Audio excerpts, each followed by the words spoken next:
My name is Glenn Smith, and this is a video of dietary habits consultation completed on the 28th of August 2019.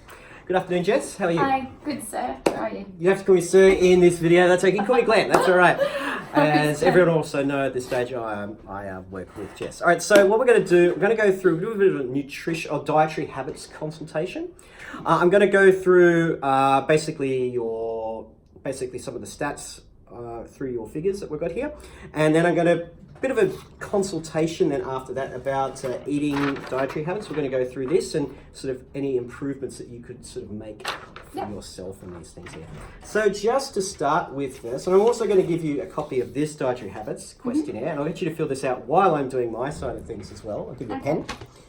So just to start with, Jess, we'll go through this here. Don't worry about the top part first. So I should wait on that one. Sorry. What's your weight to start with? 64 kilos. 64. And your height? 157 centimeters. 157. Okay. So I've got that. I've got a BMI for you of 25.96. Okay, which is slightly. It's a little bit higher than 25. That's okay, but you're really very close to that. So it's on the borderline of that. Yeah. So I've got a BMI greater than 25. We're just going to calculate for your adjusted body weight. To do that, what your weight would need to be for you to have a BMI of 25. So your height squared is 2.4649, and your weight, which is 25 multiplied by your height squared, is 61.6225, which means to have a BMI of 25, you'd have to be at a weight of 61.6 kilograms.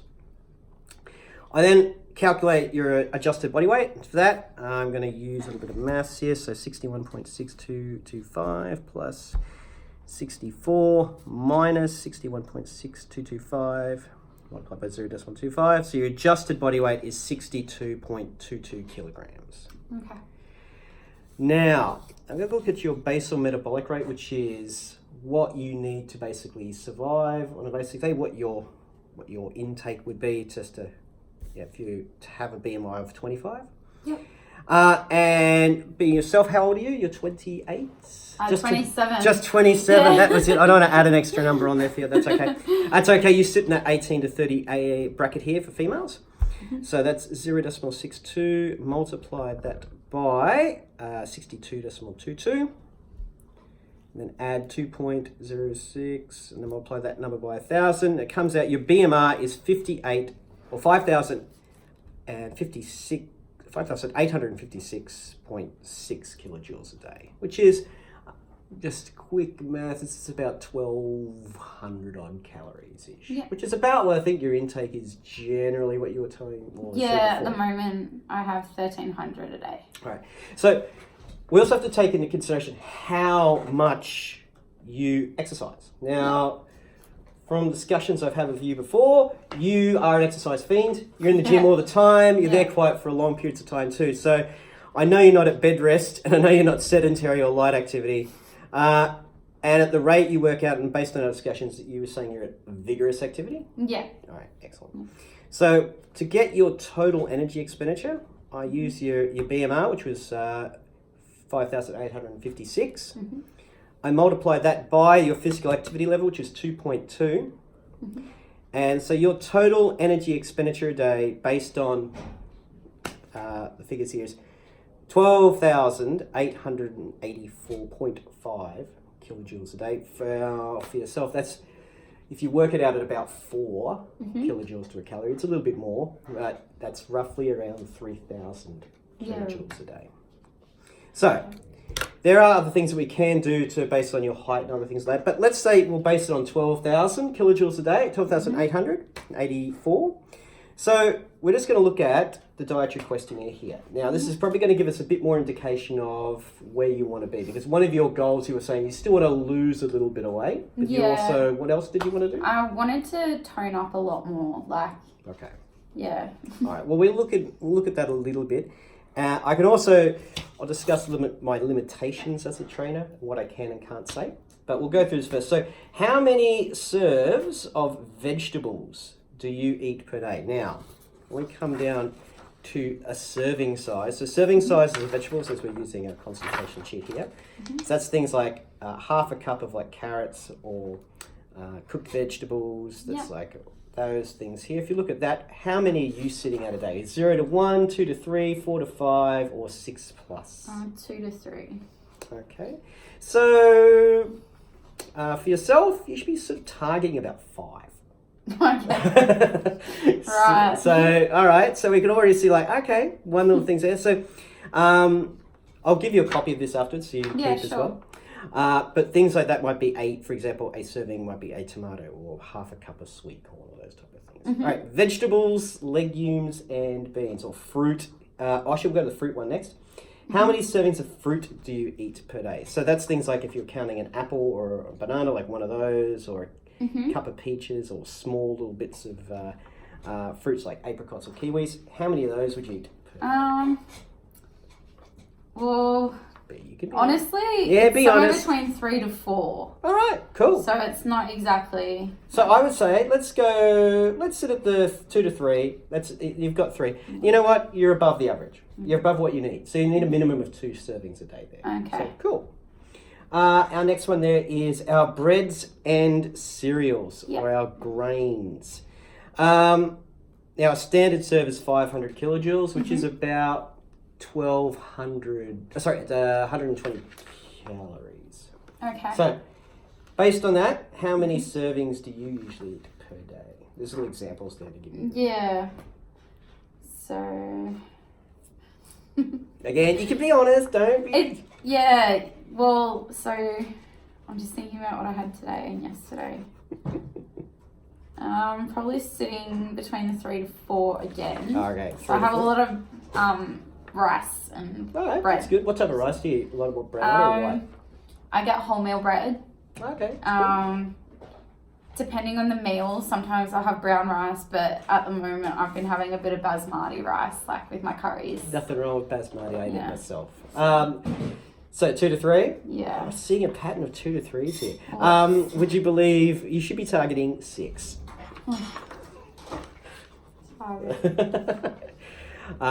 So again, that could be added with things like muesli or even a scone counts as that. Yeah. A small scone, not the ones that we serve in The big ones. All right, so next is our dairy intake. So we're looking again, a standard serve here is between 5 and 600 kilojoules, or about 120 to 130 calories serve. How many would you have a day for those?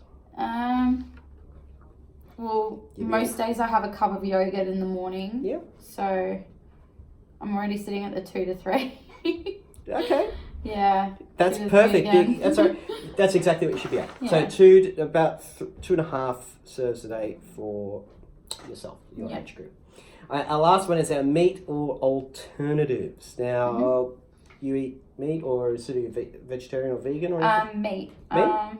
I normally have like meat for dinner. So there's slightly different things here. So things like lean meats, you'd be looking at about 65 grams. For things like chicken or any poultry, you'd be looking at about 80. Can of tuna would be like 100 grams. Oh, peanut butter counts. Yes, peanut butter counts. I had that on my sandwich today. So. Or tahini or anything like that. So if you have tahini or almond butter or things like that. Because, if you're a vegetarian, you sort of wouldn't eat those, but so you're going to make it up. Definitely have over 100 grams of meat at night for dinner. Yeah, I think most people. So I'm probably, I think I'm on about 4 serves a day. All right. For that. Cool. So slightly higher protein intake there, which is that's okay. The recommendation serve size is 2.5. Now, this is all based on ideally a serving size of about 8,800. Now, based on yours, you can have a little bit more. But we also know that, targeting things here are your vegetable intake probably needs to come up a little bit. And also, what was the other one was your cereal. So your carbs a little bit need to come up also on there. Now, in terms of, you exercise quite a lot. Now, I can't, as a trainer, I can sort of I sort of have to work within 5 guidelines. One of those things is, achieving what a healthy weight would be to physically be active. And yes, you are that already. So that's one little guidelines we work with in here within the Australian Dietary Guidelines. The second guideline is to make sure that you're enjoying a wide use of nutritious foods, so plenty of vegetables, fruit, grains, leans, milk. And the other thing is drink plenty of water. Now, I think you do drink a bit of water. Yeah. How much do you sort of target a day? Or do you have 3 litres a day. Bingo! Usually. Yep, great. You're already at that level, which is fantastic. Now, the limited intake of foods containing saturated fats. Now, that's going to come down to our discretionary choices here. And there's a whole bunch down here. So, if we look at this list, and this is where it gets hard, because I had a chat with somebody else recently, and that number shocked me. Yeah. How many discretionary choices do you think you have in a 1 week period? Not a day. In a week. In a week. Now, these are things such as anything that has high fats, predominantly saturated fats, butter, cream, cooking, margarine, coconut oil, any of those things. Right. So, I've definitely had 7 to 9 in a week. Easy. Yeah, easy. Each, like, so... What are the things that are sort of catching up on you? Well, see, I get the cans of Coke with no sugar. So when I scan it, it says that the can has 1 calorie in it. So I'm like, 1 calorie? Yeah. So I have that. But there's nothing inherently wrong with having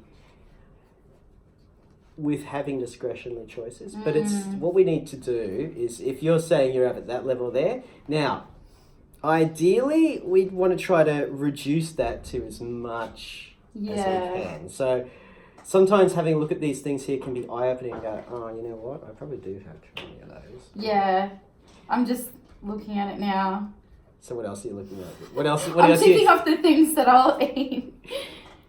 Easy. So you probably want to start limiting intakes of foods that have added salt or things that have sugars. So confectionery, the sugar sweetened soft drinks. Now, I know you did Dry July, and that was really, really well. That was a month off. And you had a month off alcohol. Yeah. Now, alcohol is its own group as well, so it's separate from in that macro sense, it is a different one. Now, the nutritional value, unfortunately, we get out of alcohol is limited, but it also means that whenever you have alcohol, it's actually the first thing you burn off. So so you're actually getting rid of that first, so you don't actually work off anything else. Okay. So anytime you think like, oh great, I'm going to slam down this, it's like, yeah, okay, cool, that's what you're going to get rid of first before you have to get rid of anything else. Right. So the nutritional aspects there for alcohol is limited. But, I'm not going to say don't. Yeah. It's up to you if you don't want to drink. But, we need to sort of say, right. So if I were to say to yourself, so a couple of goals here I might want to say. Oh, the other thing sort of, the other 2 guidelines in here, which I sort of work within as, if you're not pregnant, so I'd have to worry about the breastfeeding side of things. Yeah. But just make sure you store and prepare food safely. So you bring food to work? Yes. Cool. What do you usually bring in? So I bring in yogurt, fruits. I get the rice cakes, like the the packs. biscuits, Yep. and I have Vegemite on them. Bananas. I pack healthy things, but the problem is work supplies some of the unhealthy things. And I'll give an example. Lolly jars. And I'll give an example today where I'll speak to the camera here on this, that we were given the option of having meat pies and sausage rolls. And scrolls. And scrolls for lunch. So, look, these discretionary choices are discretionary. Yeah. Ideally, you would try to limit those as much as we can. Yeah. So, you can have those things. There's nothing wrong with having a slice of pizza. There's nothing wrong with having a biscuit. But you probably don't want to be having, I'm going to have a pizza today, and I'm going to have it smash a couple of biscuits, and screw it. I've been doing this really, really well. I'm going to slam down a couple of beers before, like, okay, great, that's 3 or 4 discretionary choices in one day. Normally mine are like 1 or 2. And that's per day. Yeah. Max. So like last night I had 2 glasses of wine with dinner. Nothing wrong. And then like the other day I had a can of soft drink at work. And the other day it was my birthday, so I had a slice of cake. You can't say no to chocolates. birthday cake.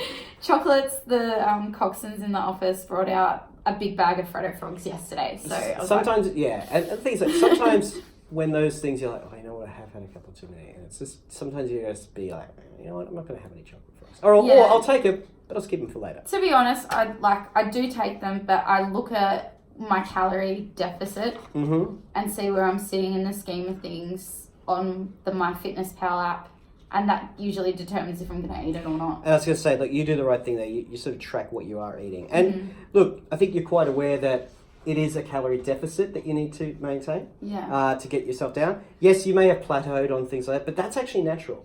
So that you're going to have this sort of thing. Now, I don't want to get out of my scope of talking on what I can and can't do, but if you want to sit there, sort of not write down, say, a couple of goals that you'd like to sort of set aside, you know what, I'll work towards this. Yeah. What would you say for yourself? I definitely want to be more toned, but there's a lot of areas where, like, it's harder to work it off. It doesn't matter how much I train. Toning. Yep. Well, to be honest, like, I want to be more, like, have better macros. Like, Yeah.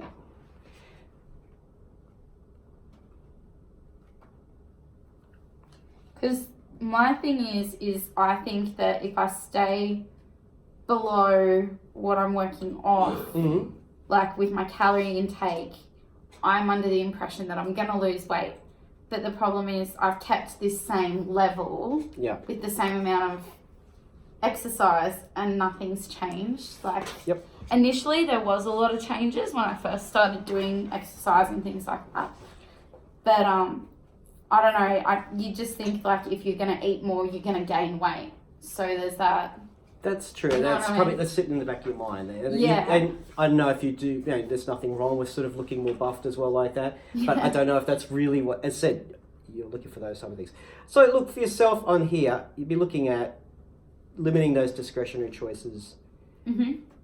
Try to increase the level of vegetables and just the carb side of things. And by doing that, increasing your vegetables and carb intake, you'll actually naturally limit your discretionary choices. If you're like, okay, cool, I'll just have an apple as opposed to, or it might be things such as, you know what, I'm going to have some raspberries. Yeah. Or I'm going to have this as opposed to, that chocolate frogs are pretty good. Or that donut that the coxswains have brought up is great. But you know what, I'm going to hand that up to somebody else to look after. I know, those Krispy Kremes. It is Dangerous. it is a dangerous thing to get into. Look, I'm going to leave you a copy of this. You can have a read over that as well. So it talks about those discretionary choices to limit, tips for choosing nutritious foods and drinks. There's a couple of bits of other crucial information about what serving sizes are, and that's for you. Thank you very much, Jess. Thank you. Thanks for your time. Thanks.